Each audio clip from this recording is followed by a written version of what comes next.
What's up, ladies and gentlemen, and welcome to HCS Pro Talk, your weekly Halo esports podcast. This is episode 185 for the week of May 30th.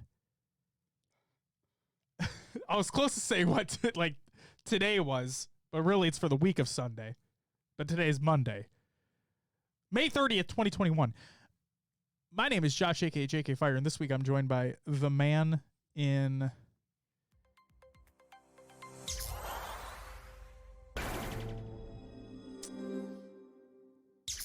Well, the man in... I don't want to disappoint you because you know what happened to the Minnesota Wild over the weekend. Oh, I do. So, the man in the ever-beaming smile, Will, a.k.a. I am Mr. May. I was going to make a comment on your hat, but I decided against it. So it's just a hockey hat. It's not wild. Yeah, but regardless, we know what happened. They tried valiantly. I heard that now this is just based off Twitter. I've heard that there is a dirty player on the Golden Knights. I mean, who was causing some dirty hits and shit. Yeah. Okay. Yeah, there was some shit. I forgot the guy's name, but he was Reeves. Reeves, that's it. You know him, all right. Yeah. He has a reputation. Yeah, he's their goon. Their goon. Yeah. And there's we lost Johansson early in the series due to being checked into a goalpost with no penalty called. Wow. We lost Brodin. Joel Eriksson Ek was out for a game, I believe, with injuries. They beat the hell out of us. Jesus Christ. Okay. So, but yeah. That's unfortunate. Yes, I had high hopes for the Wild. Yeah. Knowing it's the first year of this new team. The only way we can go is up. Yeah, really. We have a young squad. Okay. That are now scoring goals at an alarming rate. Great. And a lot of them, it was good first playoff experience. I mean, coming back from 3-1 to force a Game 7 is huge. Now, clutching in a Game 7 is different. The coach we went against has never lost a Game 7, which is kind of crazy in his career. Wow. Yeah. Silo says, as an Oilers fan, trust me, you can always sink deeper. Yikes. Also, what's up, Silas? What's up, Tarkov Rat? He says, can we look at the Halo Infinite armor that looks really goofy and kind of sad? What armor are you talking about? And then Dave, swords. That's the message. That's what I'm here for. One of our swords of Sanghelios. And with the 13th month resub, thank you very much, Dave. Woo! Thanks, Dave. There it is. Don't worry. I'm not forgetting the woo for you, my friend. Never, never. So I have to ask you, because, again, this is coming from somebody who doesn't pay attention to the NHL. Mm-hmm. Was this the first round of the playoffs? It was for us, yeah. Or for everyone, yeah. Okay, so we still lost in the first round. Yeah, but this felt better. Because we made it to a Game 7 against arguably one of the best teams in the league? I mean, yeah. Are they still one of the best teams in the league? Because I know that they took the world by storm, I thought, a year or two ago. Yes, the Knights are very good. Okay. We had their number all year, too. Awesome. They just were able to close things down in the playoffs. In certain games, they had more energy than us, which allowed them... And more dirty plays. I do believe we are the better team. Okay. As myself as a coach, I would have made some adjustments to what we were doing. Backseat coaching. Of course. I get it. Fleury, their goaltender, is Hall of Fame, and he kept them in it. Awesome. Okay. So, well, I mean, this may sound stupid, but as somebody who doesn't know anything about hockey, but to me, it feels as though your team is only as good as your goalie. It can be, yeah. Because if your goalie's not stopping shots, then what's the point? You're not going to get in a fucking shootout. No way.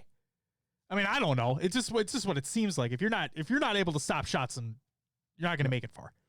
I'll say is this Wild team showed great resilience coming back to Game 7, being down key players, and we did lose 6-2 in that last game.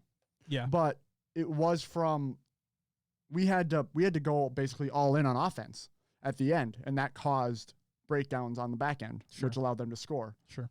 Well, if you're down by that big of a deficit, then you need to do something. Yeah. So we were down 2-4 in the third period. We pulled the goalie with like 4 minutes left, and it just, not much to do. Not much to do. So, next year.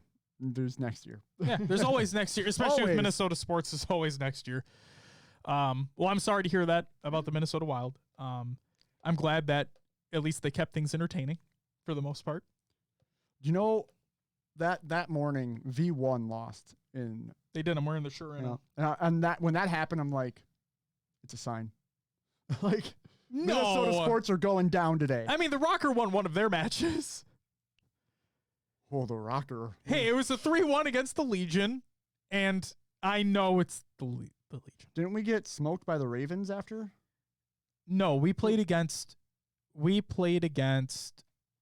Oh fuck! Who was our first match?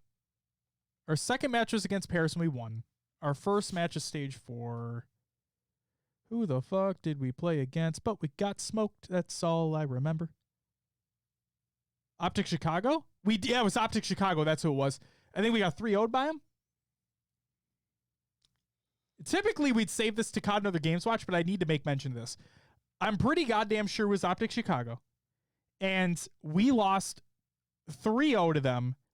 And, who the fuck was it? Dashy was reporting issues in the SND where he was basically not able to play it. He was basically stuck in like in the menu screen. Oh. So it's like he couldn't play the S&D, and we still lost. Yeah, we got 3-0'd by Optic and then 3-1 Paris. Yep. So I will say this, in that Paris matchup, we cleaned up the hard point. But the S&D is very much lacking now. So it's like we can't just fucking get that middle ground where we're decent on everything. It's like you're either good at one thing and terrible at the other. What player are we subbing out next? That's, oh my God, dude. I don't fucking... You know, I was thinking about it all week too. It's my thought came back where when is the coach held responsible? Like that's, I know we talked about it before where they're not talking to them during the game and whatnot. Like I understand that. It's just, I always think like, when is the coach being held responsible? Because clearly something is just not working here.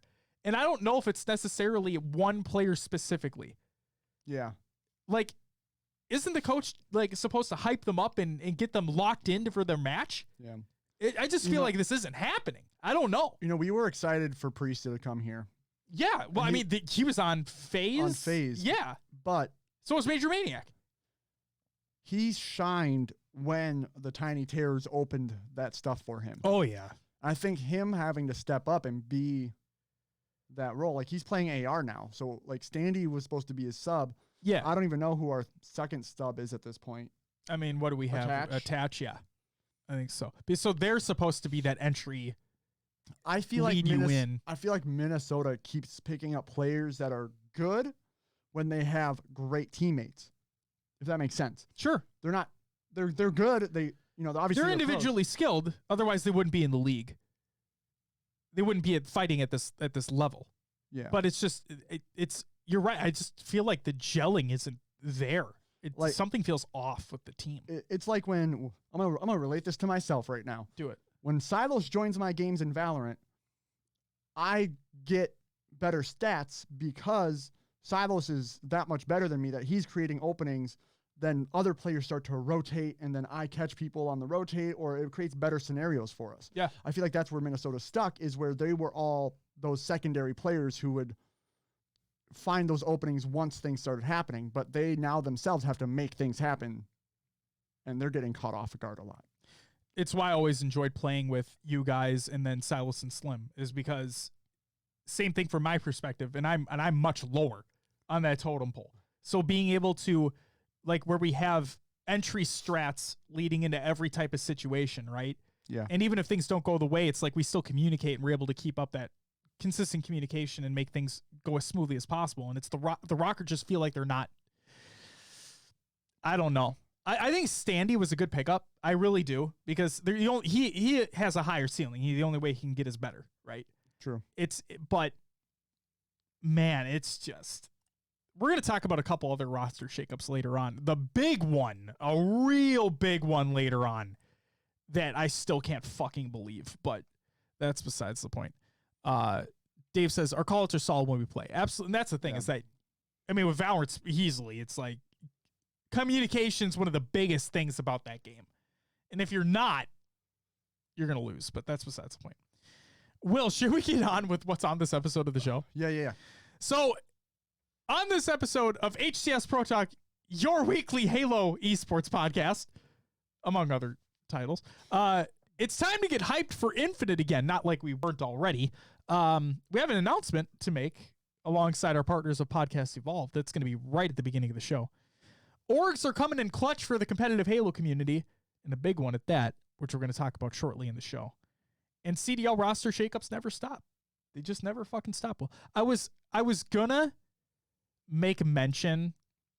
I had the tweet in my mind, but I held myself back because it, honest to God, when the one we're going to talk about later on in the show came up, where a specific player got picked up and then benched basically immediately, my initial reaction was, well, I tweeted that they're fucking stupid basically for doing that. But the other thing that came to my mind is that like this feels worse than Halo roster changes that happen like every week. Like this feels worse than that. And that's saying something. But I mean, I understand it. Teams want to always keep trying to improve and find things that work, but if you're not trying to gel after a week or two, like what are you doing? Yeah. You can't, there's no way. I mean, Will, you said it. The only reason why Standy gave us success at the very beginning when he came in is because nobody knew who the fuck he was. But now that people understand the plays that he has, yes, he's easier to read. But that's when you dedicate time and make him a better teammate, right? You adapt. Exactly. You don't bring somebody in and a week later be like, well, this didn't fucking work out, and then drop him with this win now mentality. Get that fucking out of here. I get you want to win now, but there's a point of trying to make your teammates gel together and give them more time to do so and not expect instant success because it's not going to happen. I blame this on the NBA. I thought you were going to blame it on Tom Brady going to the Buccaneers and winning a Super Bowl first year. That's part of it too. Creating a super team. Creating super teams and dream teams. Everybody's looking for that. Right. And there's got to be something that breaks that up because it's one, boring. Not gonna lie. No, it is because it's just you have that expectation. Well, they're just gonna run. They're gonna run it through then. Yep. And then you get things like this where you have a all-star player picked up and then dropped because one thing maybe didn't click or you know, instant success wasn't found.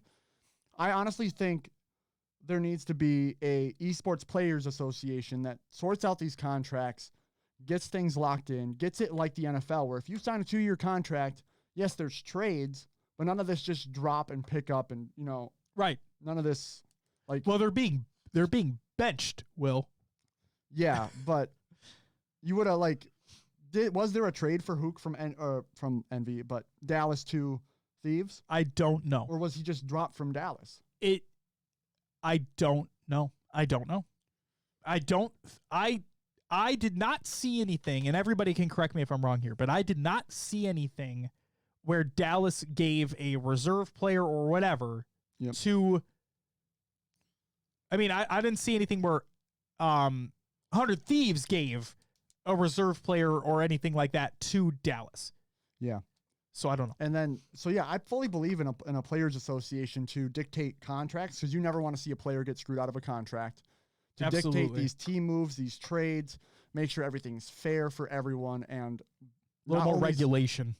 Not only betters the players, but betters the league. Absolutely. Yep. More regulation.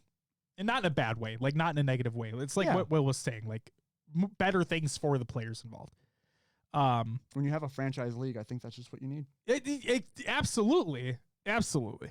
All right. Should we get on to... Let's do it. You don't even have to hit anything because first we're going to start off with is an announcement.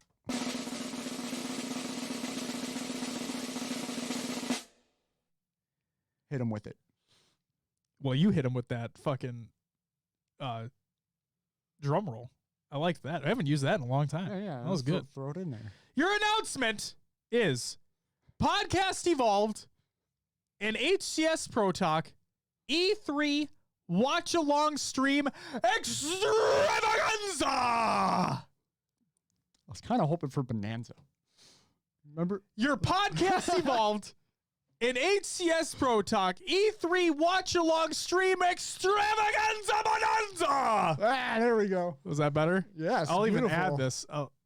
Bonanza. Bingo cards again, Dave? Yes, Dave.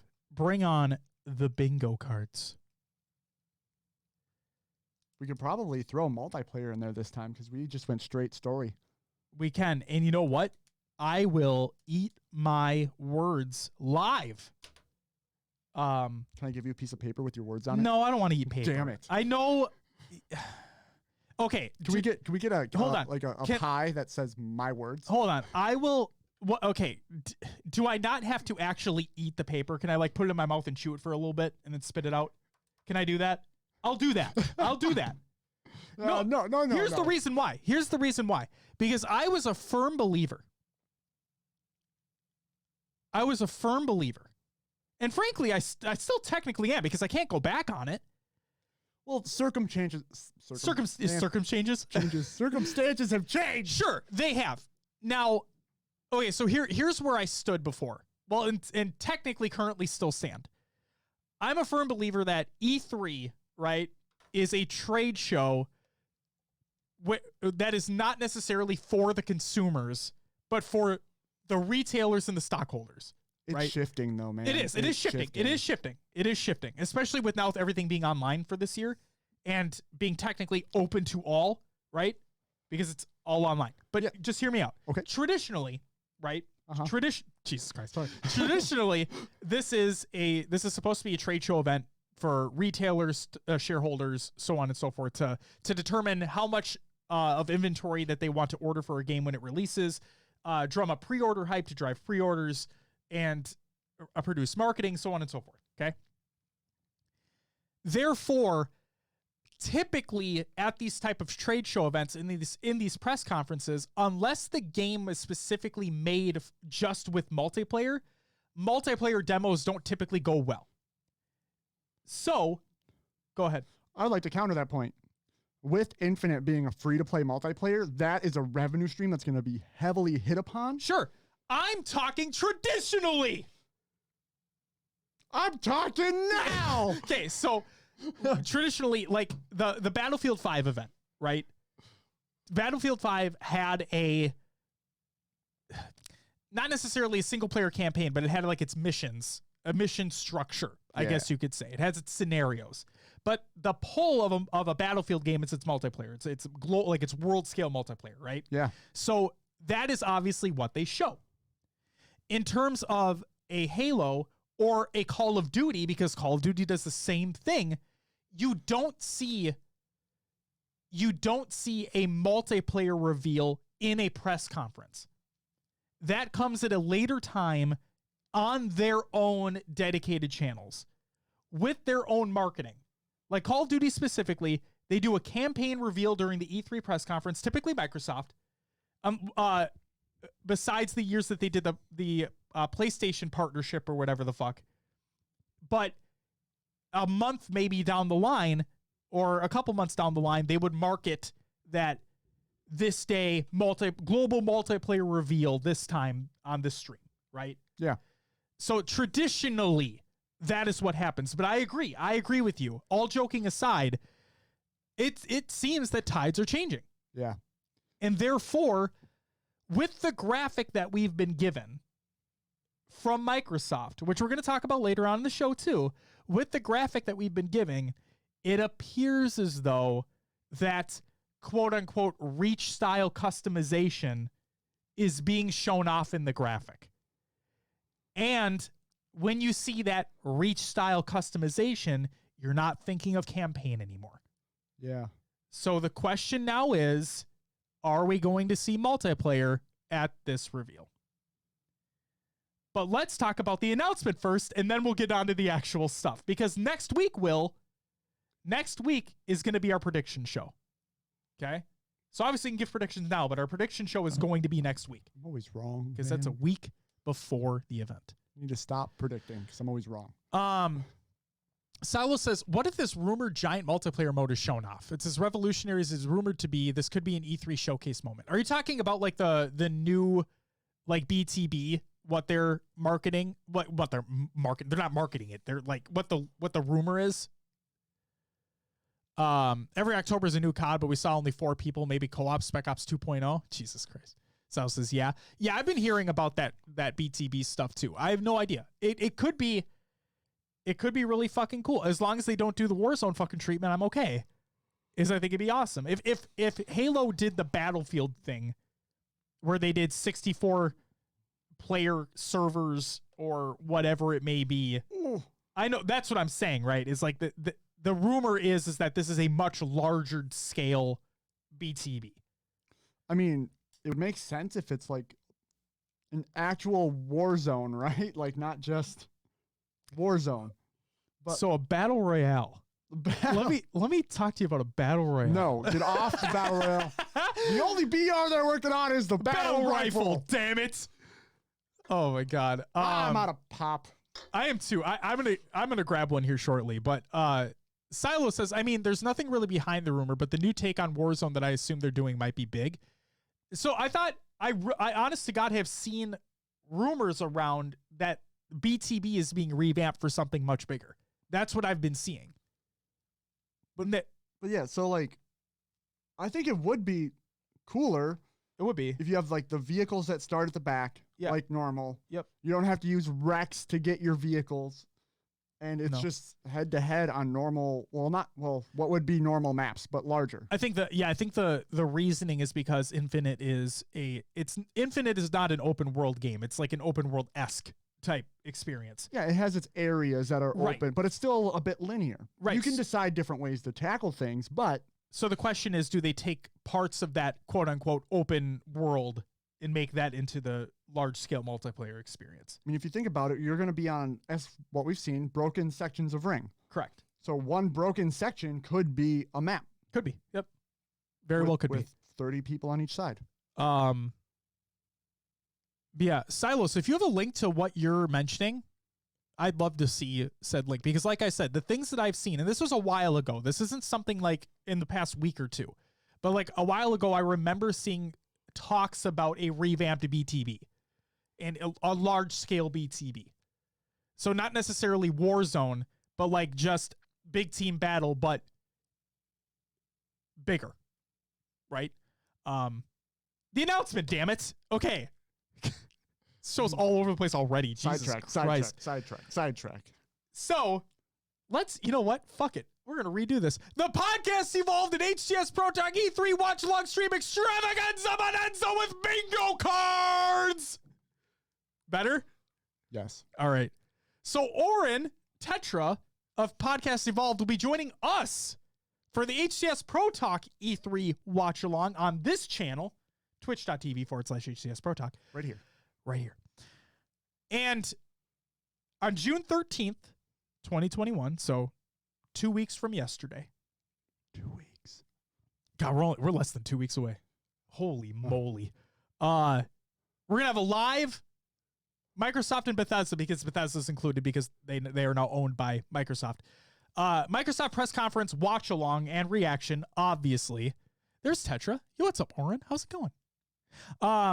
So yeah, over on our channel, twitch.tv/HCS Pro Talk, stream going to start approximately 9:30 a.m. Pacific time, which is 12:30 p.m. Eastern time, which is 11:30 a.m. Central time, which is 5:30 p.m. BST. So like a half hour pre-show, I guess you could say. And then we're going to lead right into it. For those across the pond. Yes. You don't want to miss it. It's going to be a fucking fun time. But that's not all, because, but wait, there's more. Silo says, you guys are magic. Every time you mention somebody, they pop up on stream. We can summon people. I don't know if you guys have seen the latest, not the latest, because this is like a week or two old at this point, but John Oliver posts Last Week Tonight segments on YouTube. Last Week Tonight is John Oliver's news show on HBO. And one of the recent segments, he was like, somebody was talking about snapping your fingers and somebody just popping up, and he would snap his fingers, and George Clooney would pop up. And he literally, like, they got it so where, like, they would call George Clooney to just pop up and like, they'd literally be talking to each other. It's funny as fuck. All right. See you later, Dave. So not only is our stream taking place, but the other members of the Podcast Evolve crew are also doing a live conference watch along and reaction over at twitch.tv/ConanXD, KONANXD. Go check that out as well. Same times. But that's not all. We're not done yet, because there are also going to be post-conference live shows on Discord. There's going to be a red team and a blue team stream. Well, Discord. Red team, which is not us. We're not on there, but it's most of the Podcast Evolve folks. That's taking place at 12 p.m. Pacific time, 3 p.m. Eastern time, 8 p.m. BST. So 2 p.m. Eastern. 2 p.m. Central. 2 p.m. Central. So basically right after the press conference takes place, because it's going to be 90 minutes. We're going to talk about it later. Okay?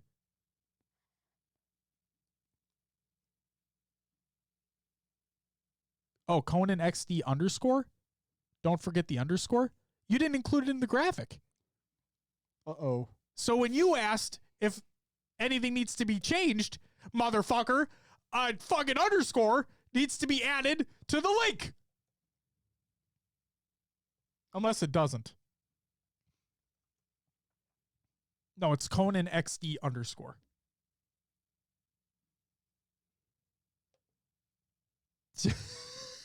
Will's trying to type it in right now and see if we can actually navigate there. It is. Yep. Yeah, Tetra, you fucked up. Coming at me. God. So, the Podcast Evolve crew are going to be doing their own press conference watch along and reaction over at twitch.tv/ConanXD _. That's KONANXD _. Fuck. And we got there. We did. We'll find it. So the post-conference live shows on Discord. Red team is taking place at, again, 3 p.m. Eastern, 2 p.m. Central. Blue team, Tetra says, I need to talk with Tom. He deleted it. Well, yeah, Tom needs a stern talking to. What the fuck did you just do? You know, sometimes keys just fall out of your pocket. I thought you dropped. I thought you like shoved something off the table. I mean, I can do that. Christ. No, please don't. Please don't. I mean, it's your you have a case on it. Go ahead. And it's carpeted floor. Jesus Christ. Okay, we're really all over the place right now. Oh my God. Okay, and then the blue team post-conference live show, which we will be on along with the remainder of the Podcast Evolved crew. Yes. We're going to be on a post show, motherfuckers. This is going to be at 5 p.m. Eastern, 4 p.m. Central. So fucking be sure to tune in. It's going to be a fun time. If you want to hear me get excited and rant even more, it'll be a fun time for everybody involved. You know what I can't wait to happen? Huh. The Podcast Evolve crew are going to have us on, and then they're going to think to themselves, we're never going to do this ever again with them. We're done. Oren's going to join our show. And he's like, this is going to be so exciting. It's going to be so much fun. And then I'm going to say, I'll scream once. And he's like, I'm out, guys. Peace out. I'm so fucking jazzed, man. You guys can stream it on the Twitch channel too. Oh, sweet. Fuck you. All right. Awesome. I'm genuinely excited, though. We're less than 2 fucking weeks away, but we're going to talk about that later on in the goddamn show. So there's our announcement. We're super excited. It's going to be a great time. But without further ado, Will, let's get into some competitive goddamn news. A new org looking to join, Will? This is by Space Station Gaming. And if this sounds like deja vu, it's because it should. Because we basically already talked about this months ago. So Space Station Gaming recently tweeted out and they said, thinking of picking up a new team. What game and players should we be looking at? Obviously, Halo Infinite, motherfuckers. You literally hired Elamite. Yep. So if you don't, you done did fucked up. Thanks. Do you see the beef between Elamite and Penn Halo on Twitter? No. Oh my God. Some stupid shit happening over there. Also, the fucking drama, like the fucking shit between fucking Keemstar and Lethal? What the fuck is happening, man? Oh my God, Keemstar is like the most irrelevant piece of shit on the internet. Like, I just can't even fucking fathom. Okay. Next news story. Statistics for the Halo Reach event of DJ Blue PDX's Griffball Summer Series presented by DreamHack and powered by PlayGriffball.com. This is by PlayGriffball. It's a Google Doc. Check it out in our Google Doc of the show notes of the show. ! Show notes in the chat. You're welcome. Oren sent us a photo. He said this was a previous draft, LOL. That motherfucker had the underscore in the previous draft. Anyway. Well, like I said, Tom needs a stern talking to.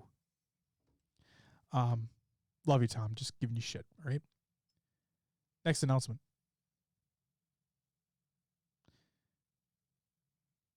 Tempered Chaos tournament has been delayed.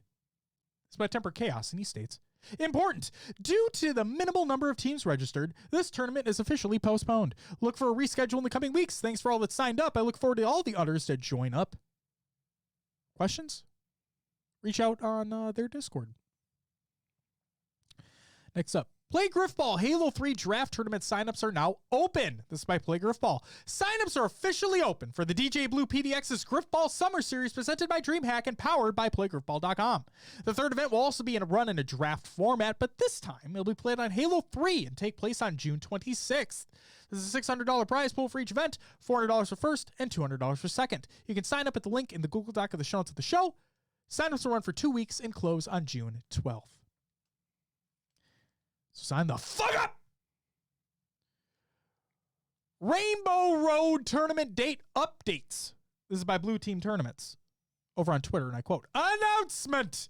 The tournament dates for Halo 2 Classic and Halo 2 Anniversary have been changed due to scheduling conflicts. The new dates are posted below and can be found in their Discord as well. For Halo 2 Classic, qualifier number 1 will take place on June 6th. The second qualifier will take place on June 13th. And the championship will take place on June 27th. Halo 2 Anniversary, the first qualifier on July 11th, the second qualifier on July 18th, and the championship taking place on July 25th. If there are any questions or concerns, please leave a DM or a message in their Discord. Shyway is looking for feedback, Will. This is by Shyway. And he asks, hypothetically speaking, let's say I was to host a live structured debate to answer the question, which Halo has the highest skill gap? If I represent Halo 5, this being Shyway, who would you put forward as a knowledgeable, well-spoken representative of Halo CE, 2, 3, Reach, and 4? Realistically, for the sake of time and organization, the fewer games here, the better. I omitted Halo 2 Anniversary from the discussion. Anyone think a good case can be made for Reach and Halo 4 here? Well, Will, do you think a good case can be made for Halo 4? No. So I saw something really funny. Like, the only person I can think of is Monza because she's literally held tournaments in the space. But Kratos, the guy everybody loves to hate, responded, I think, with the answer, like, I think he said, like, the answer has to be Halo Reach. Guys, think about it. Every event had Bloom except the last one. Think how shitty that is. Every Reach event but the last one had fucking Bloom. Holy moly. Oh. Silas says, highest skill gap debates are so flippin' boring. Just say fucking, Silas, all right? You're not going to get banned. Just say it. Get that flippin' shit out of here. God. I'm not going swimming with flippers right now, all right? I'm fucking swimming. Maybe he wants to use flipping, okay? Let the man be. I'm fucking swimming. All right. Maddie, I didn't include this, but Maddie also... I wanted to censor myself for the heavy rainfalls in the chat. Well, he's gone right now. He's going out to dinner. You're good. But seriously, though, Maddie replied, I believe, and he said maybe the word debate wouldn't be the correct one to use in this scenario, but more just like a general discussion. So, But that's he's getting to like he wants a structured debate. oh, I know. But like there was a whole conversation after that. I was just like simple information. But yeah, I don't know. I feel like people are going to be. I can see it going both ways, right? I can see there being a civil discussion because depending upon the representatives you pick, they should be civil. But I'm just worried that they're going to be too stuck in their ways to not see somebody else's point of view. Well, that's not like if you look at a like a real structured debate, you don't have to believe in the issue. You just have to argue the points. Right. Yeah. In which I think Halo 5 has besides the problem is then you get into the mechanics of the game, right? Like the heavy aim, the shots not registering, things like that. I was worried that we were going to get into this debate by bringing this up. I'm just going to agree with you for the sake of agreeing with you that Halo 5 is the highest skill gap. Because I genuinely do think that. This comes from somebody who watched a shit ton of 2 and 3. And Reach is just no. No bloom, no sprint. That's a different kind of conversation. But regardless, I think with the amount of complexity that Halo 5 has to offer, I think Halo 5 has the highest skill gap. Okay. Jesus Christ, there's Maddie. Look at that. I spoke his name into existence and he appears in the fucking chat. I just think genuinely, I think Maddie even said this, is that he's here all the time. He's just lurking. Yeah. So, but hey, I still summon him. Sal says, I mean, historically, the most popular Halos have been the ones that were considered to have the highest skill gap because the Halo community is obsessed with saying their game is harder than every other game. Maddie says, I've been exposed. It's okay, Maddie. Just get your fucking merch here and everything's going to be okay. Just kidding. But yeah, if Shyway wants to hold this, it's more Halo content, so I'm all for that. People put some good replies in the chat in the discussion as to who they think would be good representatives for their specific game. And like I said, I genuinely think Monza would be a good Halo 4 ambassador, considering that she's literally put events on herself with Halo 4. So she has a deeper understanding of that. And yes, we all love to joke that Halo 4 is not a competitive game. And I've said it multiple times. I don't think Halo 4 is a very competitive Halo game, but I think it'd be good just for the overall discussion, just to have a little piece of that in there. So, for Reach though, Reach would be difficult based off of Kratos' statement that I thought was genuinely funny and also sad, but that's besides the point. Europa Halo is also looking for feedback. This is by Europa Halo on Twitter, and I quote, as we move into our break period and continue preparation for Halo Infinite, we would like to see, what would you like to see next at Europa Halo?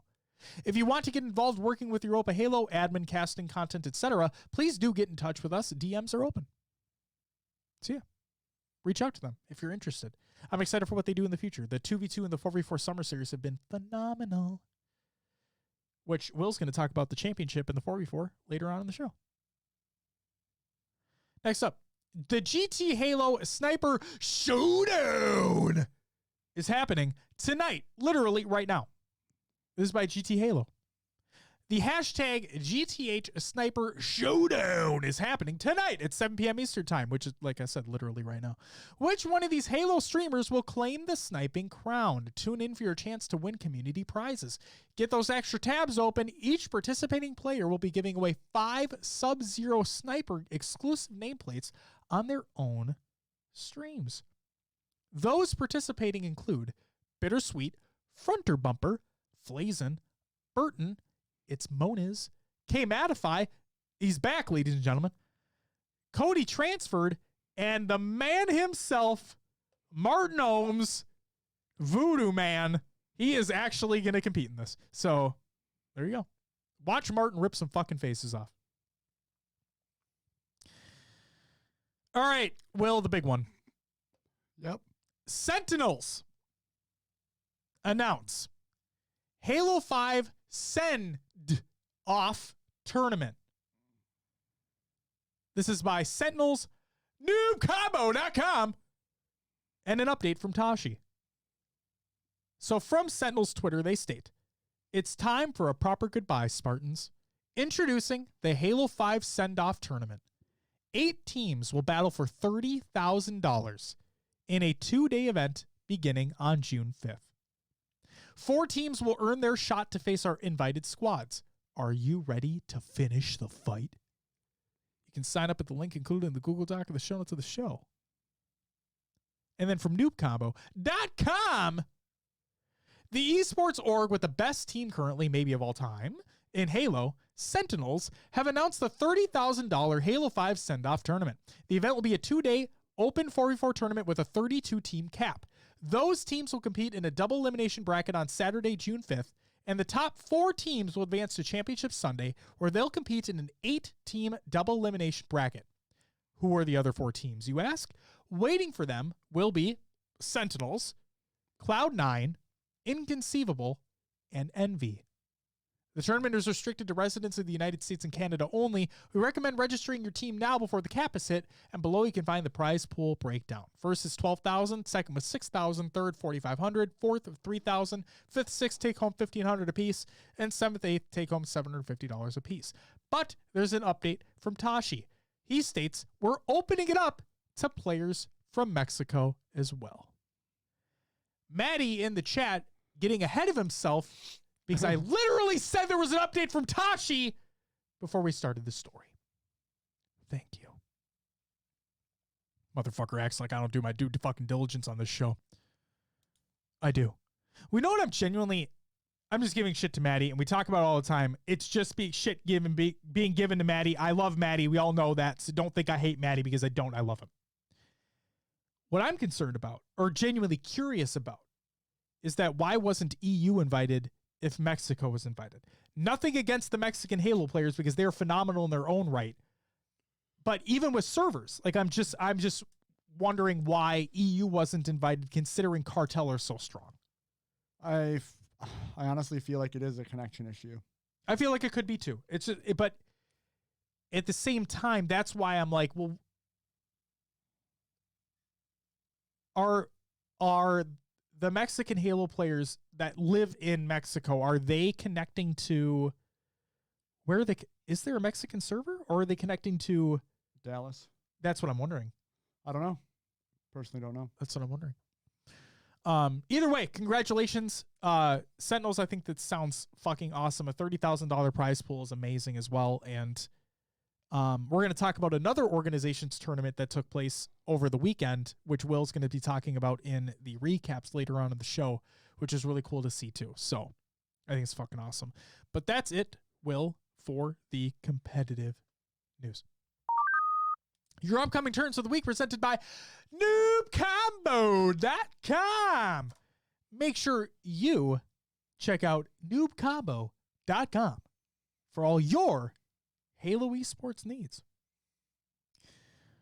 But no merch. On Saturday, June 5th, we have the TNT, because it's TNT, Dynamite, DMCA, and I'll lose the fight. Halo 3, Hardcore 2's, Drafter D. You're gonna lose.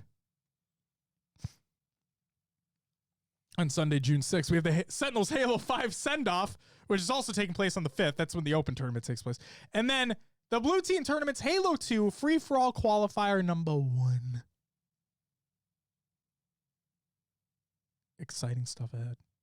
That's it for upcoming tournaments of the week presented by noobcombo.com. Check out noobcombo.com for all your Halo esports needs without merch. Will, without further ado, would you mind running us through the tournament league recaps of the past week? Yes, we had the Halo Cliptrosity April results. In third place was, I'm going to go with Alec. Second was Dark Boss, and first went to Slade. Very nice. Next up, Pen Halo, Halo 3, 2v2, number 2 results. Number 2. In fourth place, we had Gatekeepers, known as Phenom and Employee. Third went to Abagoats, Cowdy and Abature. Second went to Ryan Noob, which was Rain and Ryan Noob. And then first went to GMS, Catastrophe, and Fantasy.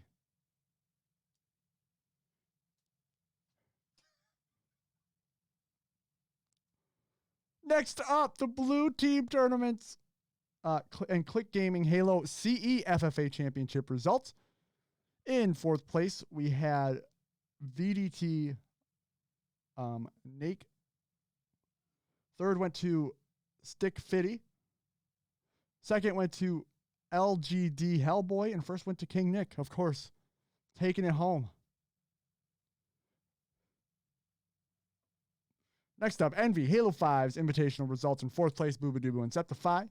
Third went to Snakebite and Frosty. Second, Trippy and Saiyan. First, Stellar and Renegade. Couple more here. EGL and Europa Halo 5 4v4 Spring Series Finals. Doesn't matter. Which one do you want? I'll take that one. I don't know what it is, but I'll take it. It's the Major Melon one. Okay, cool.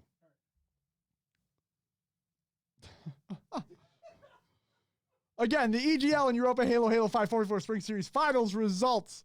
In fourth place, we had Dave's Immediate, and then it cuts off in the graphic, but I think it's family.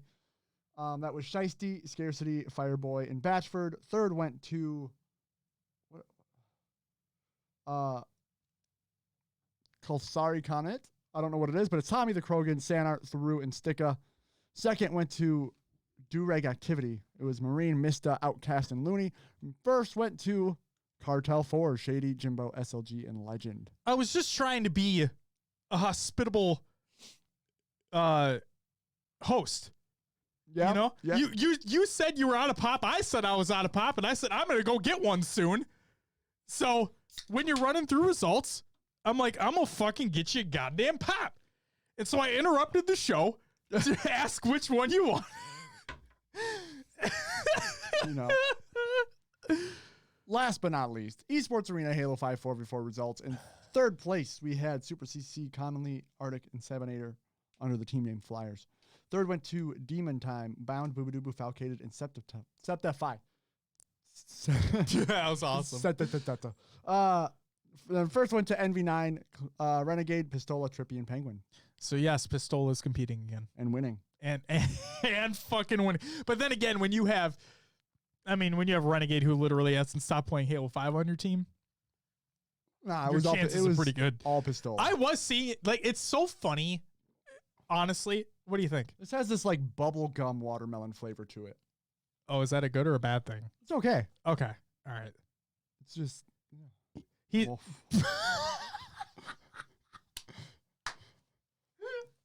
For those who are wondering, I just hit my glasses on my mic.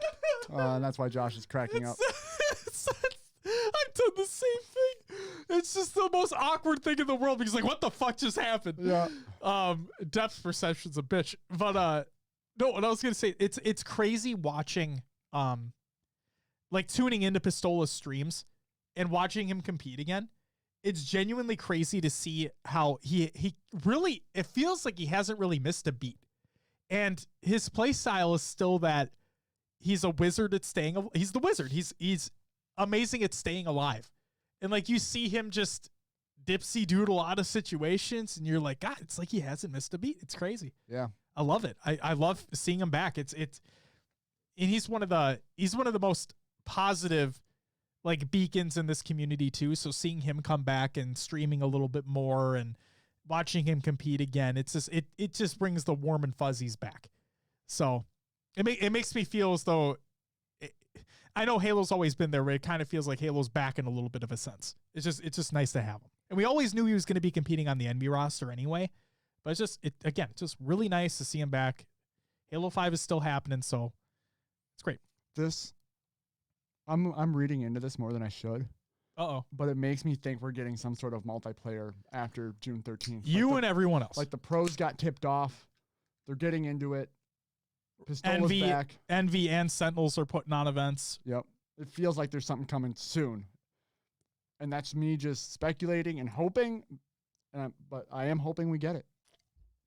I wonder if because we know that the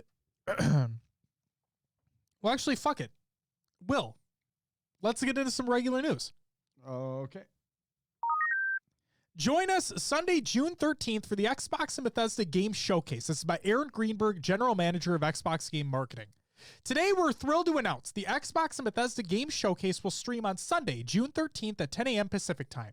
The show will be focused on games from Xbox Game Studios, Bethesda, and many game creators from our partners around the world. You've told us how excited you are about welcoming Bethesda into the Xbox family, so we know you're going to want a front row seat to the Xbox and Bethesda Game Showcase, a 90-minute show packed with everything you want to know about the epic gaming lineup coming out of this partnership, the incredible games coming to Xbox this holiday, upcoming releases on Xbox Game Pass, and more. You'll be able to watch the Xbox and Bethesda Game Showcase in a variety of ways. Be sure to visit any of the links below before the show starts. In other words, twitch.tv/HCS Pro Talk.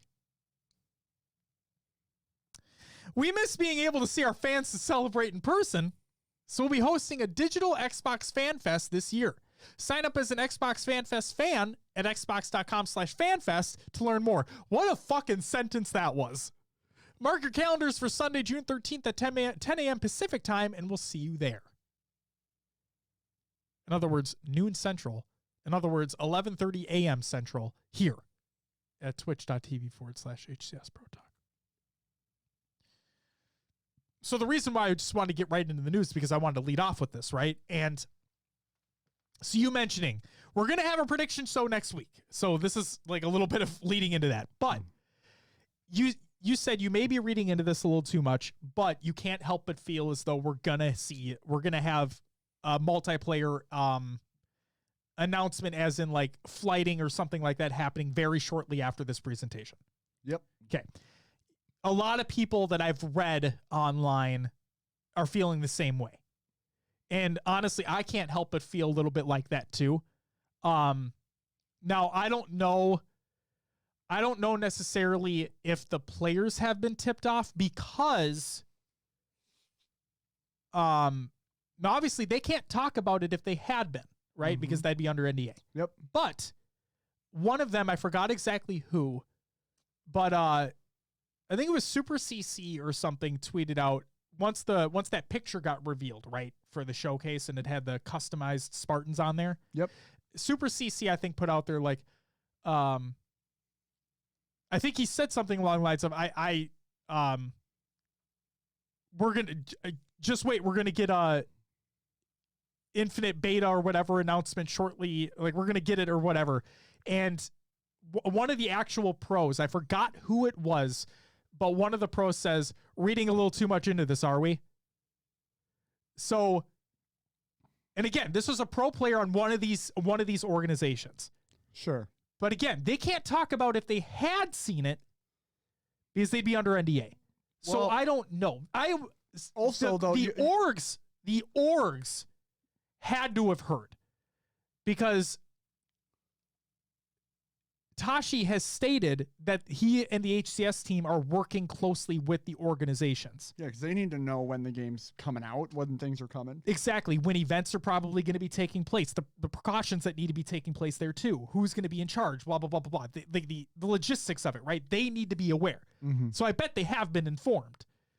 It's just, I'm with you where I also can't help but feel this graphic really seems like we're going to get something multiplayer related at this reveal. Well, right. You have the graphic for the reveal literally has different armors. Yes. When the story we know is Master Chief. Yes.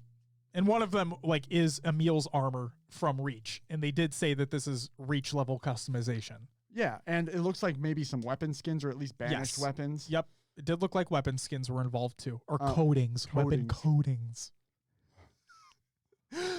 Whatever. No, genuinely, it did look. Fuck, you want to call them.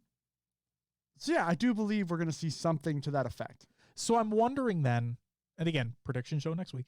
I'm wondering then if whether or not we get a date for flighting to start, or if we get a mention from who's ever conducting the showcase, like the Halo portion of the showcase. If you haven't heard of our insider program, you're going to want to make sure you're signed up for that. Right? Like, I don't know if they're going to give dates, or if they're just going to give a blanket statement of make sure you do that, as in this fucker's coming soon, but we can't say it's coming soon because we don't have a date locked in yet because of bugs. Like, I don't know. Sure. Don't get me wrong. I would love if they came out and just, like I said, eat my words, because I genuinely thought that they wouldn't show anything but campaign footage. A new snippet, not the same thing, but a new snippet. We do need to see the fixes and changes they've made. So there has to be at least some campaign. Right. And I don't think that they show the same portion. Maybe they show snippets from said portion, like in a vignette, to show, like, just to give a glimpse, is like, hey, we did fix this for you. Yeah. But moving on. But based off that graphic, it really does seem like we're getting multiplayer at this point. And like I said, I'll eat my words, because I genuinely thought that we're not. I thought this was not the place for it. I thought we'd have a separate stream for it. But hey, if we get it now, I'm all for it, obviously, and I'd love to be wrong. Yeah. So we'll dive deeper next week for sure. Okay, before we move on, is there anything else you want to add to this before we move on? Okay. So with the June event taking place rapidly, like it's coming up rapidly here, less than 2 weeks to go, blog posts are getting delayed. So both the Inside Infinite May blog post and the Designing the Halo Esports Ecosystem May blog post are being delayed. First is by Sketch, second is by Tashi. So Sketch states, heads up, with this event right around the corner, we're shifting this week's Inside Infinite blog with the Waypoint team to next month. Looking forward to June 13th. And then Tashi retweeted it and stated, same goes for the Esports Ecosystem blog as well. We'll talk more after the big event. So, okay. All right. Less shit for me to look into.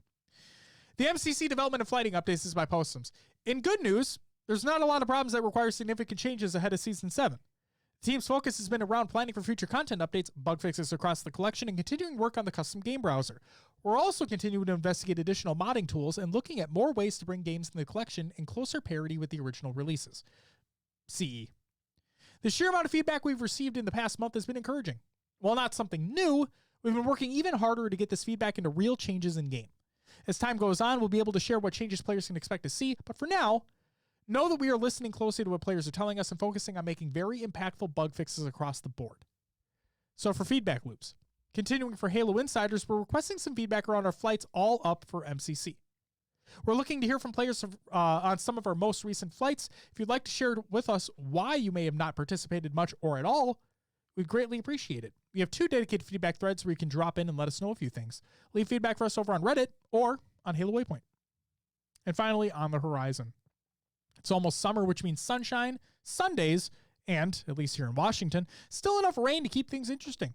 It's also a great time to be celebrating our community. So when you log into MCC anytime in June, you'll unlock the Unity nameplate and find it in your inventory. So there you go. And Will, that's it for the regular news. It's time for COD, another Games Watch. All right. Let's get the big fucker out of the way first, shall we? CDL roster shakeups continue. I said many, but we're just going to say by the LA Thieves because they fucked up. The LA Thieves, their roster for Stage 4, at least right now, is Kenny, Draza, Venom, and TJ Haley.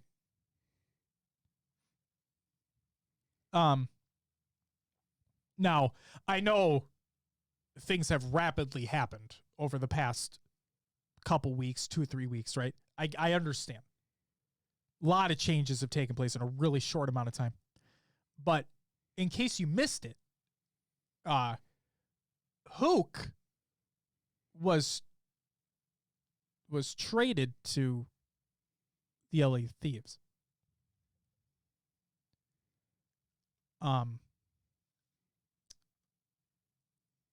And then he got benched right the fuck away. Will and I talked about it basically at the beginning of the show. And frankly, I just don't fucking get it. And I think it was like I said in the tweet, I get the win now mentality. What are you doing? There was a code that was given out that I forgot to redeem for Valorant. That is not the website you need to be at. I know. It's in our Discord if you want to check that out. Silas posted in the Valorant channel. It ends soon. I think they got rid of the expiration date because of the server issues that they've been having. Oh, gotcha. I can wait then. No, but I mean, by all means, try to redeem it. The funny thing is that I was having a lot of server issues. It's the duality one right there. The funny thing is that I was having server issues as well, and my request timed out every time, but I still got it. So, like, I logged into the game and it was there and I equipped it. So, don't be discouraged if it's not up. But yeah, they fucking benched Hook. Like, what, 2 weeks after they picked him up? Yeah. Guys, Slasher. All right, dude. I am not a professional Call of Duty player. I'm not a professional Call of Duty coach. I am not well versed in the Call of Duty scene. But I do know Hook. We talk about Halo all the time. Sometimes our show doesn't feel like it, but we do. And we talk about Call of Duty a little bit more frequently now as well with the CDL. And I don't know if you knew this, but Hook's a world champion. Just on that last team that he was on with the Dallas Empire.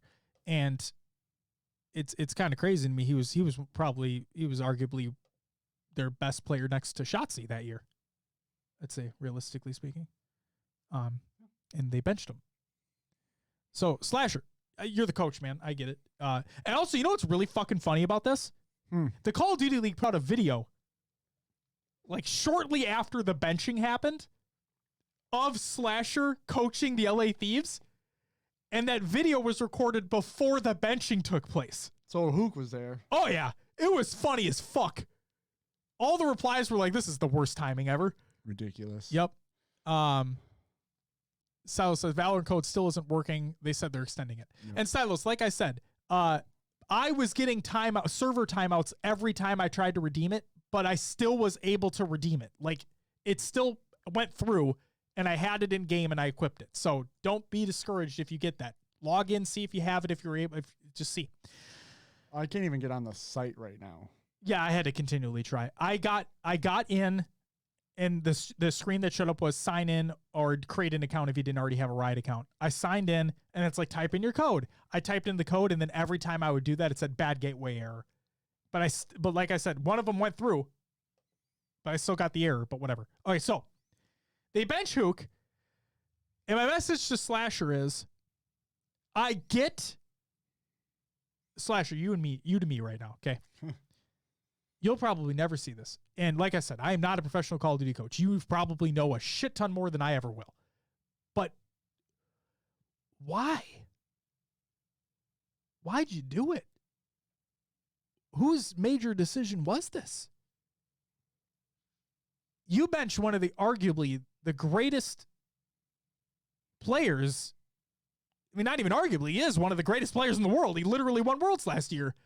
And you bench him a week or two after picking him up because it didn't work right away? What the fuck?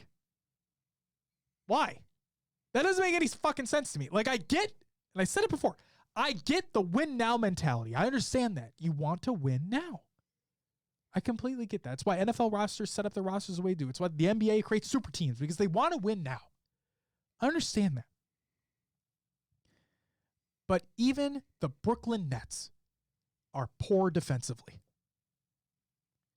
Even the Brooklyn Nets have bad games. And they have a super team. Even the Lakers have bad games. And they arguably have a super team. As long as LeBron and Kate and AD are healthy. That is. You see,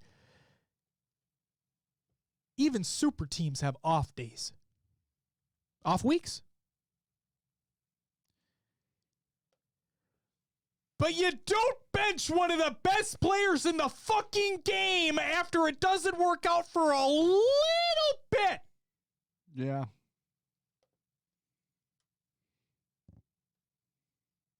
Like, what the fuck? my mind, if there was a way that your mind could literally be blown from something besides a fucking weapon, that would be it. You don't see, he's one of the best players in the world, and you benched him after a poor couple weeks.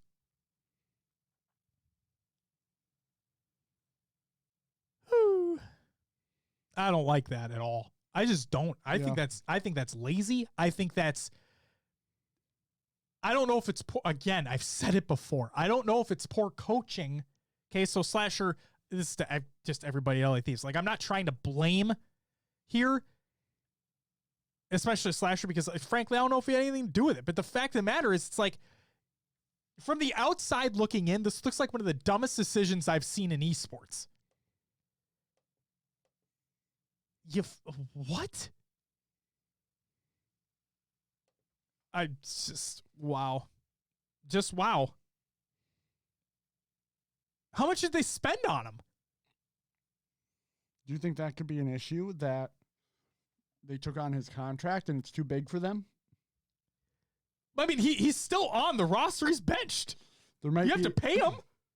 There might be a difference for being. There could be. We don't, because we don't know the intricacies of the contract. What slot you're in might make a difference. Sure. I don't know. We don't know. It's just, it seems like the biggest mistake though that I can imagine. Because like we talked about with Standy on the rocker, like, yeah, you can pick up a young stud, have a good couple weeks, and then fall apart again. Or you could bring back TJ, who's not a bad player. He's not. But is he better than Hook? I think they talked about, I think the reasoning was like the team chemistry or something. Yeah. And again, that gets back to that win now mentality. But guys, oh my God. To me, from the outside looking in, it feels like you're not even trying. That's honestly what it feels like. But like I said, I more than likely don't know. This is a backseat coaching situation where I just don't know them like they do. They work with them every day. I don't. It's just from the outside looking, this looks like a piss poor decision. But hey, if you do well, again, eating my fucking words, there's that again.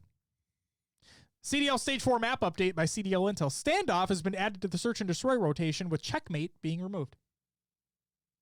So, apparently a lot of people wanted Miami out. Mm-hmm. I would agree with that. Yeah. Oh, I still think it's fucking bonkers that you're able to see somebody cross map and they're teeny tiny. like I have no idea how you see them from that far away and it's dark as fuck outside. Yep. I don't get it. But hey, that's why they're pros and I'm not. All right, Will. Let's talk about probably one of the biggest events in the year taking place in esports. Valorant Masters in Reykjavik, Iceland. Mm-hmm. The first ever international LAN for Valorant esports. No fans, I believe, were in attendance, but all the teams were that got invited, all in person. There were a lot of technical difficulties during the streams, but regardless, the event happened. Will, I'm going to go through the results for you, okay? Okay. In 9th and 10th place, the Crazy Raccoons and Shark Esports. Great names. In 7th and 8th, we had X10 Esports and Crew Esports. In 5th, 6th, we had Team Vikings. Funny. Kind of ironic, you know? Right. And then also Version 1. One of the NA teams. One of the two NA teams. There you go, 5th, 6th. That's where the second one ended up. In 4th place, the first EU team to be knocked out, Team Liquid. In 3rd place, the Korean Phenoms in New Turn. In 2nd place, the hotly contested matchup came back. EU versus NA.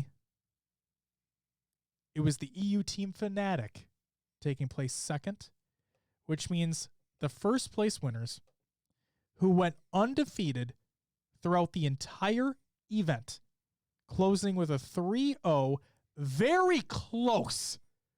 I mean, map 1, map 2, both overtimes. Map 3, very close to being overtime. But a 3-0 victory over Fnatic. Again, having a perfect, didn't drop a single map tournament. Sentinels.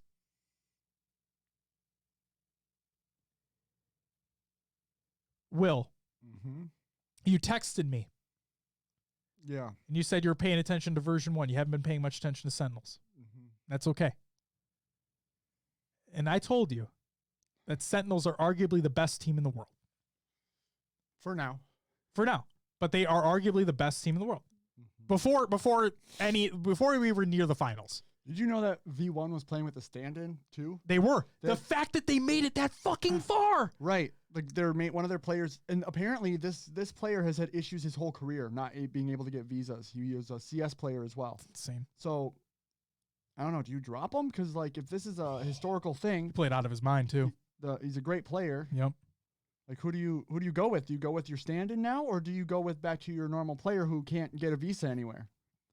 That's crazy too, because like you said, he's a stand-in who came in for this event, and they placed that well. Yeah. These are the best teams right now in the world. Yeah. Because this is every Valorant region competing. Every Valorant region was invited. Yep. So these are literally right now the best Valorant teams in the world, and they had a stand-in, and they made it that far. I think he's sick with them. The ceiling is too high. Like in a good way. Like the ceiling is so much higher now that with the stand-in, think about if you can just get the chemistry even further locked down. That'd be insane. And you saw there were some maps where we flubbed timing on post plants. And if you just get that down, if you tidy up the mistakes, and this is also the first time these teams have played each other in this type of setting. Yes, it is. So things might change. Strategies might be figured out. New strategies might evolve, but it is what it is right now. It could be. Yeah. Who knows? All I know is that Sentinels, whoever runs the social media account, whoever runs the Sentinels Twitter account deserves a raise. After the first map in that grand final. Yeah. So it went to overtime, right? Sentinels obviously came out on top. After game 1, after map 1, their Sentinels Twitter account tweeted out, finally a challenge or something like that. Because they were dominating the entire tournament. No one could touch them. Yeah. I think they easily 2-0'd Fnatic into the losers bracket. Like earlier on in the tournament. So like they were just insane. And then, like I said, Fnatic, you talked about the Wild earlier on in the show and being able to clutch that game 7, right? That's what Sentinels were able to do in those overtime rounds. They were able to clutch out that because you need to win by 2 rounds in a tournament and competitive. You need to win by 2 rounds. Yeah.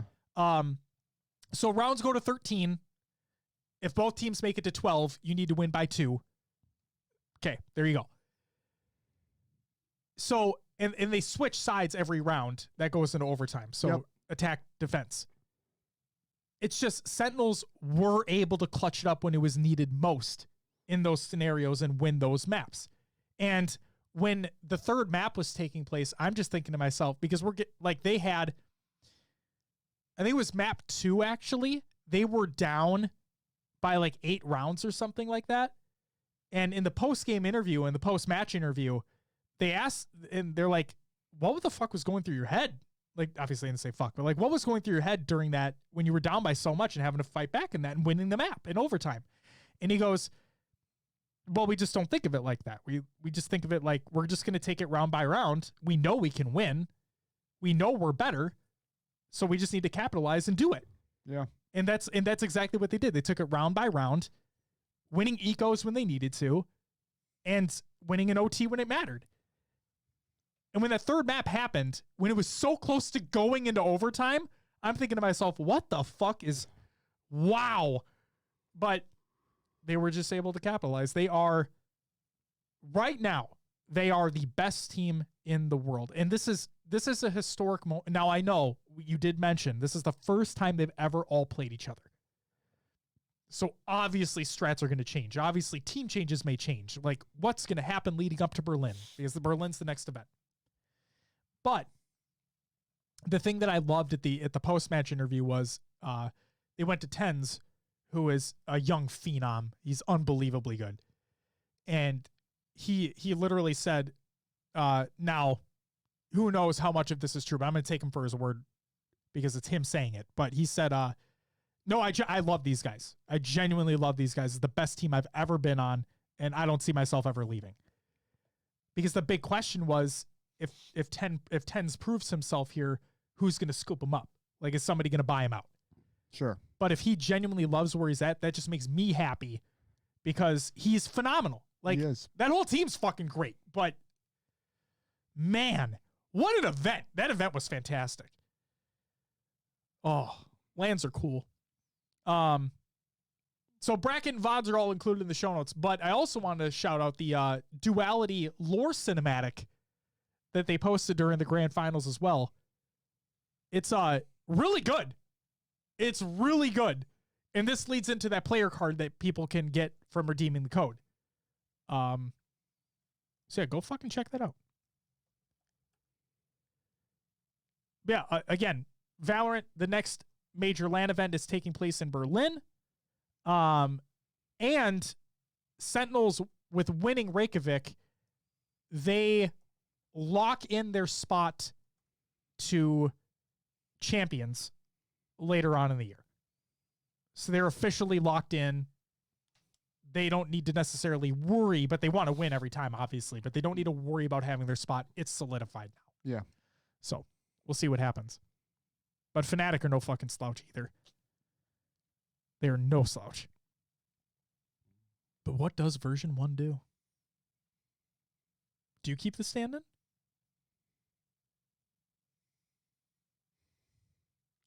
I'd honestly have to talk to that other player. If I was looking at this team from like a GM perspective, like this is an international esport. If you cannot get out of NA to compete, what's the point? Exactly. What are we going to do for you? Like, what are we going to do? If he becomes the bench player, bring in the new guy, I guess. I agree. He literally proved himself in this. In a 5th, 6th placing at the first international LAN for this esport, where he was a stand-in. Yeah. I don't think you could have proved yourself any further than that. Obviously, winning it would have been a whole other story, but the fact is, you beat some of the best. You beat the best teams from other regions in the world to get this 5th, 6th placing with a stand-in. Yep. That says something to me.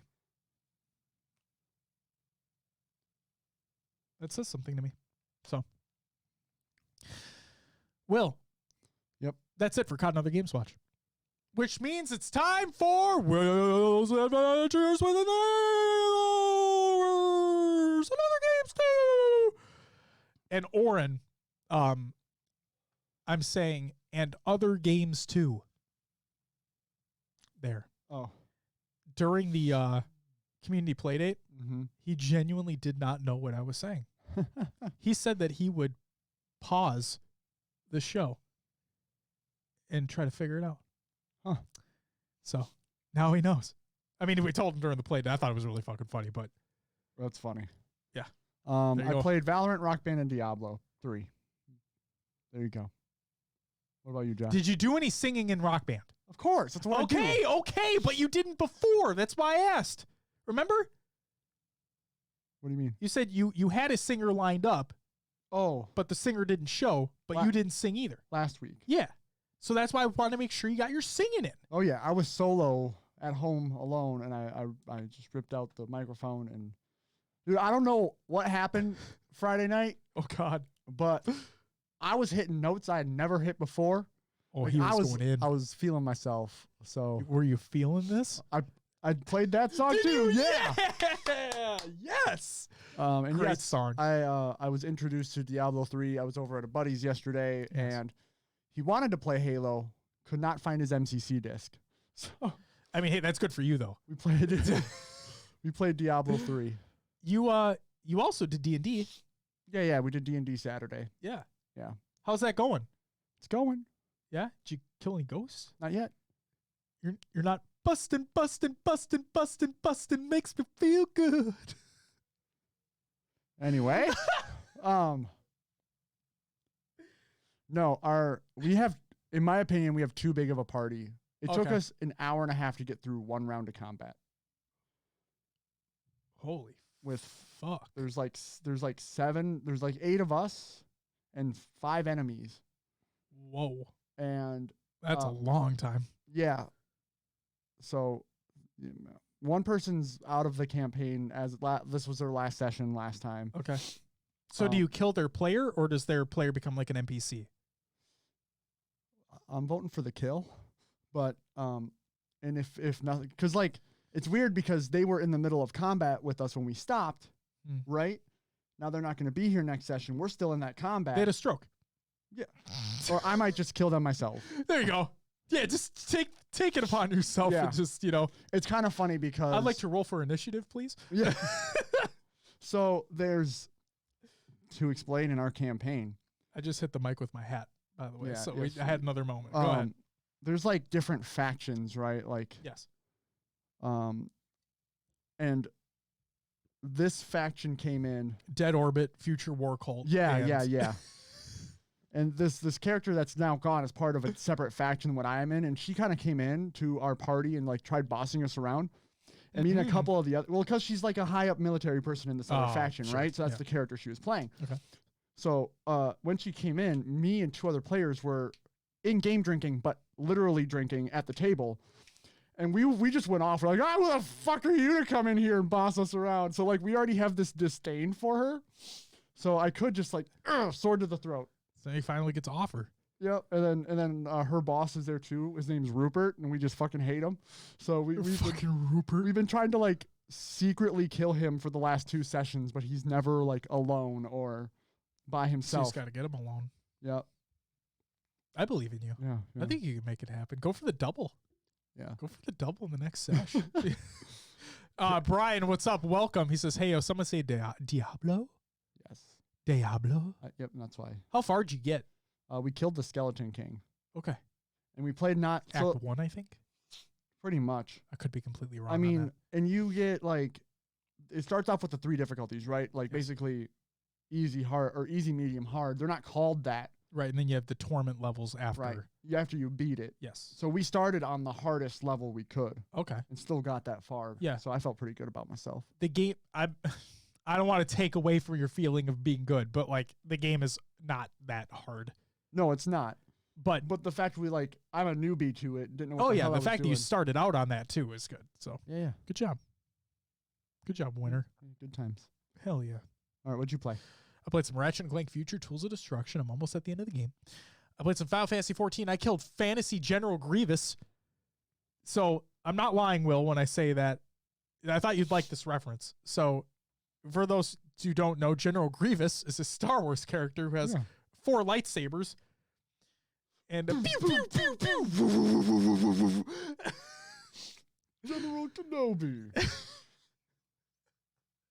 I fucking love and hate him at the same time because he's amazing and he's stupid. But so General Grievous has 4 lightsabers, and he probably has more than that. But like one of the scenes, he has 4 lightsabers and he's spinning them around. So I killed Fantasy General Grievous because there's a primal in that game who has 4 swords. And like, I'm not kidding. When he first showed up, I'm like, oh my God, that's literally Fantasy General Grievous. Yeah. Like, holy shit. It's hilarious. It was really funny. And then I fought dragons, so that was really cool. And then Valorant, because you didn't put this on there, but we played Val with the boys. We did. Me, you, and Dave. We did. Val with the boys. I'm not good at that game. I've been realizing since this tournament, Yeah. like there's games are just getting harder and harder. Uh-oh. Like more people are back on. It's tough. Let's see. Rage says halfway through Act 1. That's where Skeleton King is. He says highest level is Torment, but there's 13 levels of Torment for whatever reason. Because you just got to get that loot. Yep. Got to keep getting harder, keep getting that bigger loot. But yeah, I still love Valorant. I need one more skin to have a skin for every weapon.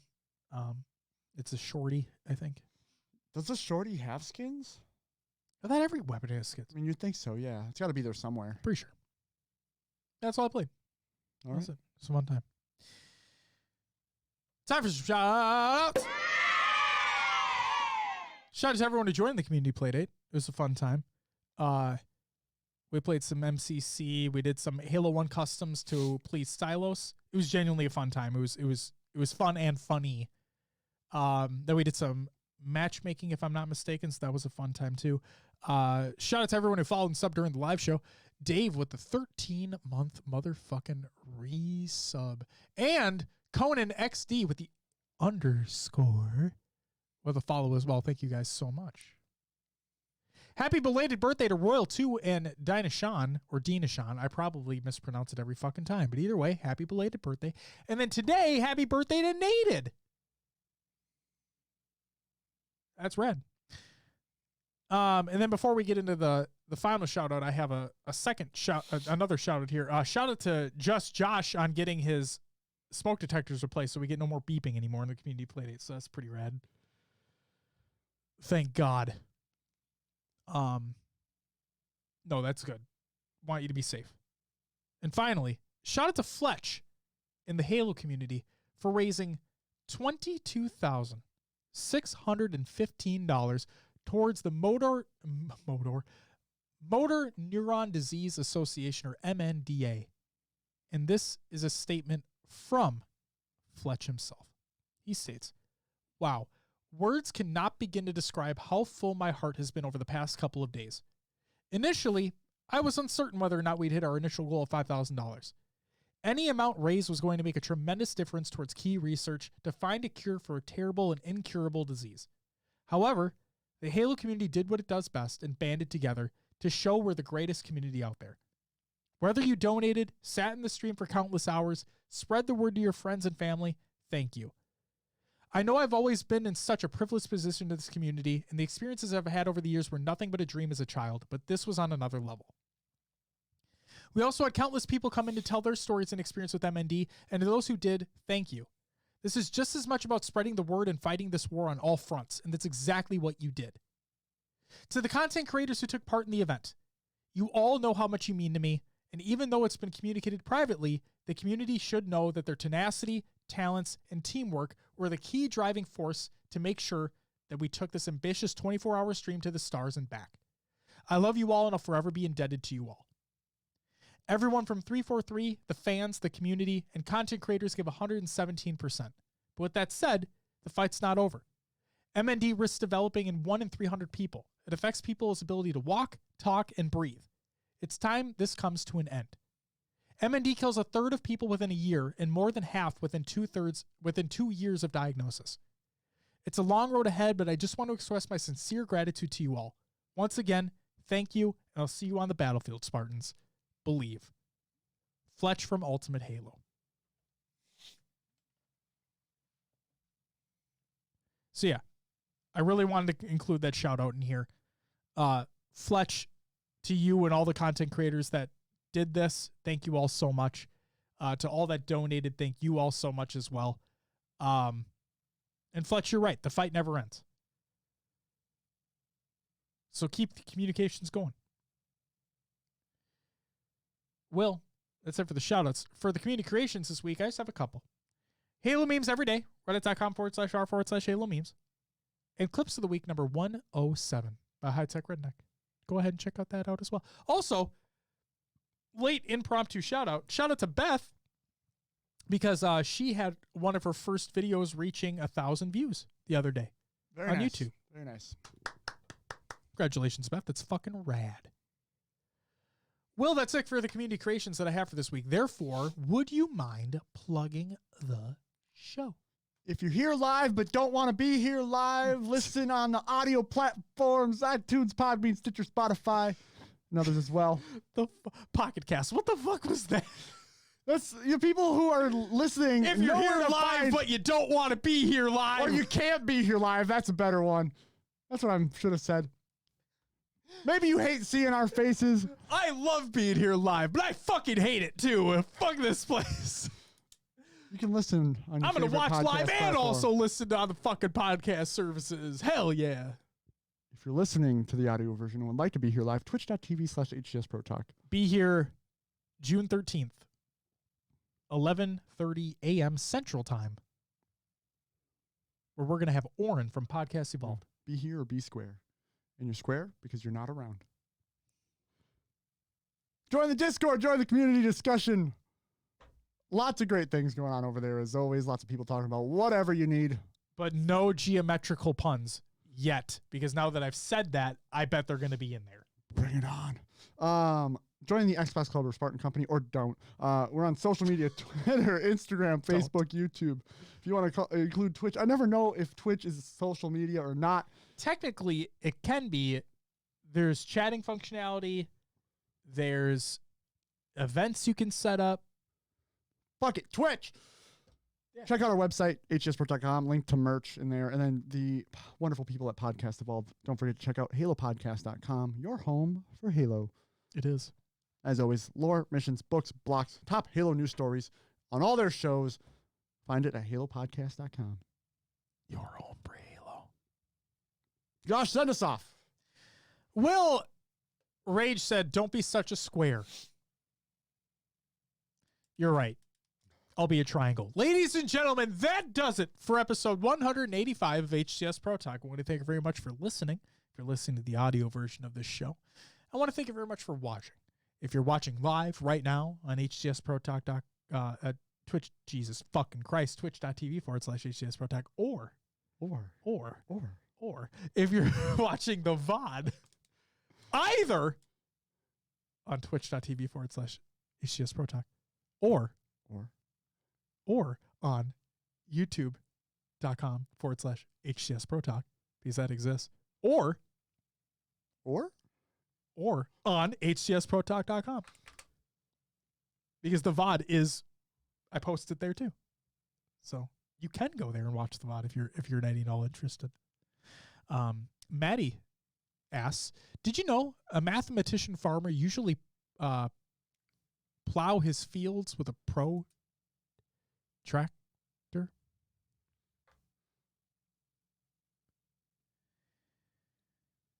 Ladies and gentlemen, with that absolutely god awful pun. Ha! Got him! So Ray just typed got him in the chat. Why? Oh my god! Are we really? That is like, I feel that meme is now the definition of a boomer meme. It is. Oh, yeah. Right? I don't remember the last time I heard somebody say that. That's why I had to bring it back. Oh my god. Just like a lot of the Vine stuff, like that's old people stuff now. Free Shavakadu. That Vine was amazing. Come on down to the Del Taco. You get a free Shavakadu. Road work ahead. Yeah, I sure hope it does.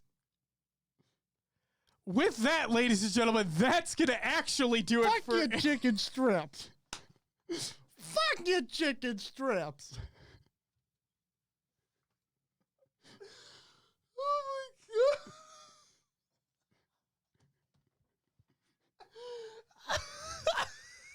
my God. I set him off. Let's go. I fucking love that shit. Fuck your chicken strips.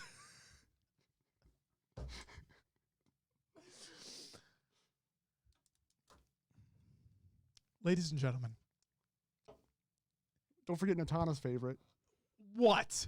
Chipotle is my life. Chipotle. Oh my god, dude. Holy fuck.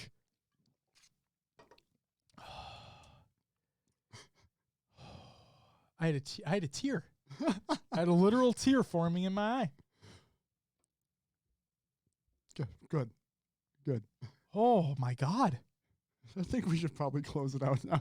Oh, now you do. Yeah, now you think it's an appropriate time to close out the show. Oh, no. Oh, Okay. Okay, never mind. No, Keep going. no, Let's keep going. What do you want to talk about? How far back do we want to go with the memes right now? Oh, God. We're thinking double rainbow all the way. Charlie. Candy Mountain Charlie. That was like the origination of YouTube, man. It's a long time ago. Jesus. That was a long time ago. Numa guy? You know that was a we're long actually time ago. older than Google? Is that crazy to think? What? No. Are we? Oh, yeah. Right? Yeah. 91? Holy shit, we're old as Wait. shit. When was Google created? Oh, shit. What is it? Maybe it was YouTube. Google came out, August 1996. We were born in 91. Yeah, we're Yeah. older than Google. We are older than Google. Fuck me. These fucking Zoomers. Didn't know what life was like before Google. What were you, Dad? Like 4? Yeah, fuck you. YouTube came out in 2005. That's crazy. That's if you go back and look at some of the like some of the original screenshots of what YouTube used to look like. I think there's a web archive of like you can literally see what YouTube used to look like in its original state. It's crazy how far we've come. It's genuinely crazy. Rage says, "Oof, so am I." Maddie says, "Back in my day, we used the Dewey Decimal System." Fucking boomer. Holy shit! I don't think I ever did. I don't think we ever used that. I did in grade school. I did. Did you? Yeah. I didn't think we did. Where did you go to elementary school? In Crestview. I don't think Hillside used it. Granted, I'm an idiot. Like, I can't think that far back. I remember recess and shit. I don't remember the library. I remember scholastic book fairs because those were dope as shit, but I don't remember, like, Oh my God, this is what YouTube used to look the like. library. Look at that. Yeah, how insane I is that? remember that. Isn't that insane? Oh, Charlie bit my finger. You hear he sold that shit as an NFT? Yeah. Yeah. Hopefully people downloaded that because it apparently now that it's been purchased, it like needs to be removed from the internet. So you can't like view it unless you already had it downloaded or saved, or if you buy the NFT. Oh, fuck. So all of our favorite memes are gonna go away. Yeah, it's stupid. I think the chick, like the girlfriend one, like the clingy girlfriend or whatever the fuck meme that is. Oh. She sold that as an NFT. Like the wide-eyed, like, yeah. Yep. She sold that as an NFT. I know that. it's ridiculous. Yeah. It's more control over the internet. The girl who is in the meme picture of her making like a sinister looking face the in front of the house on house fire? burning, Yeah. she sold that as an NFT. The fucking world we live in, folks. Unbelievable. Yeah. So yeah, I wonder if. Anyway, go ahead. you should literally just like switch this to the after show on the live show, even though I haven't even closed out the audio show yet because we talked about We just just kept going. weirdest shit. Oh, Whoa. pressing buttons. My bad. You don't need to stop it. We're good. If you're listening to the audio version of the show, welcome to Flashback Monday. I don't know what the fuck we're talking about anymore. This is weird. It's almost 9 p.m. Central. We're delusional now. What the fuck are you looking up? My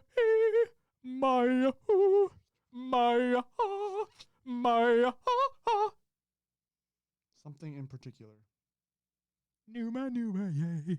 Numa, yay. Numa, yay. Wasn't that like one of the original vids too? I don't know. Don't sue me. Don't DMCA me, please. Huh.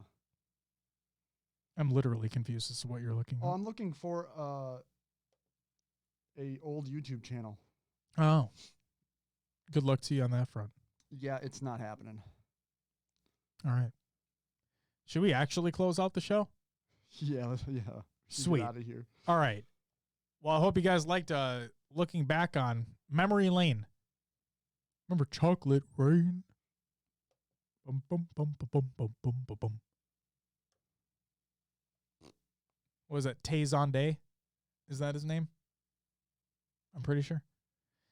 Kelly came back with like the redo of Shoes or whatever the fuck. Remember that? Yeah. God. What a world we live in. The Leave Britney Alone. God. Yeah. Holy shit.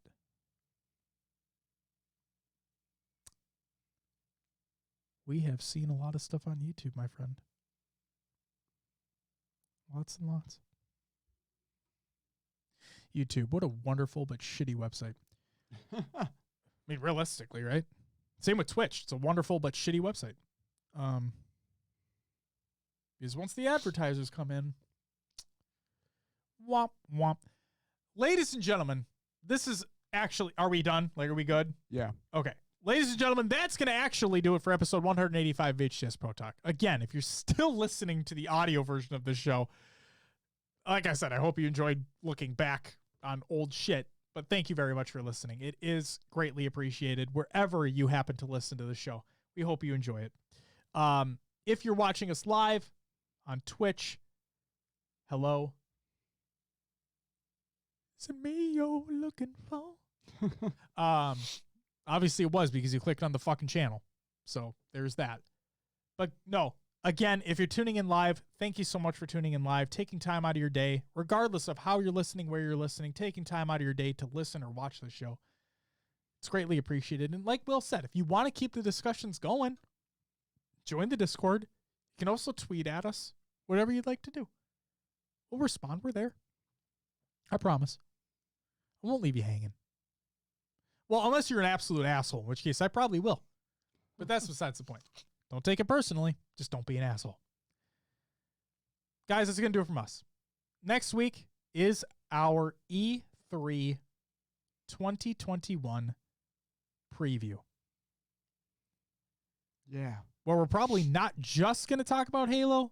A lot of it's going to be Halo related because we have to speculate like a motherfucker here. But who knows what else is going to be unveiled? Very excited. And then a week after that, we have not only our live watch along and reaction to the press conference alongside Oren from Podcast Evolved is joining us. We also have the post-show breakdown where we'll be on the Blue Team stream. And then obviously on Monday, we will have probably our typical show. So lots of HCS Pro Talk content coming your way. So stay tuned. Ladies and gentlemen, that'll do it for us. We'll catch you next week. But until then.